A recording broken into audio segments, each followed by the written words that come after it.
सरगोदा के बाद रुक करते हैं भौना का, जहां मुहर्रम उल हराम में अमन अमान की सूरत हाल को बरकरार रखने के लिए पुलिस का डीएसपी मोहम्मद हयात सरगाना की क़यादत में फ्लैग मार्च। इसी हवाले से मज़ीद जानते हैं बिग न्यूज़ के नुमाइंदे मोहम्मद अफजर रमाना से। जी अफजर रमाना, आगाह कीजिएगा, मज़ीद क्या कहना था डीएसपी मोहम्मद हयात सरगाना का? जी बिल्कुल, भवाना में मुहर्रम उल हराम में अमन अमान की सूरत हाल को बरकरार रखने के लिए भवाना पुलिस का डीएसपी भवाना मोहम्मद हयात सरगाना की क़यादत में फ्लैग मार्च किया गया। फ्लैग मार्च में ट्रैफिक पुलिस, मुआफ़िज़ गार्ड, पंजाब पुलिस और इसके अलावा जो भारी नफरी पुलिस की जिसने शिरकत की। हमारे साथ डीएसपी भवाना मोहम्मद हयात सरगाना मौजूद है। मज़ीद इस हवाले से इनसे बात करते हैं। सर, ये बताइएगा मुहर्रम उल हराम के हवाले से आपने क्या इक़दामात किए हैं?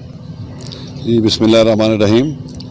चूँकि आज रात इंशाल्लाह मुहर्रम उल हराम का चांद नज़र आ जाएगा और कल यकम मुहर्रम उल हराम होगी।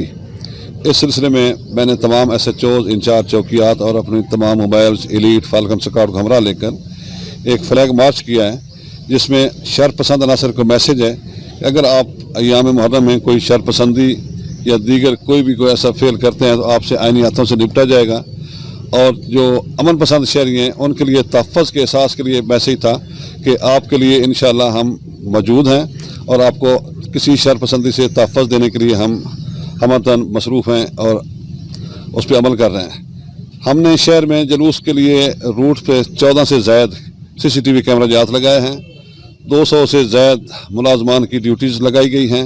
अपर सबऑर्डिनेट हैं, SHOs, इंचार्ज चौकियात तमाम मुहर्रम उल हराम के जो जुलूस मजालिस इनको कवर करेंगे और इंशाअल्लाह इसमें किसी भी शर पसंद को कोई ऐसी शर पसंदी की इजाज़त नहीं होगी और पुरअमन शहरियों के तहफ़्फ़ुज़ को यकीनी बनाया जाएगा। जी बिल्कुल, डीएसपी भवाना मोहम्मद हयात सरगाना की बात आपने सुनी। इनका ये कहना है कि पुलिस आवाम के जान माल की हिफाजत करने के लिए हमा वक्त तैयार है। आज के फ्लैग मार्च का मकसद शर पर रसंद इनासिर को जो है ये पैगाम देना है कि मुहर्रम उल हराम में अमन व अमान की सूरत हाल जो है इसको हर वक्त जो है वो बरकरार रखा जाएगा। जी बहुत शुक्रिया मोहम्मद अफजर रमाना तफसीलात से आगाह करने का।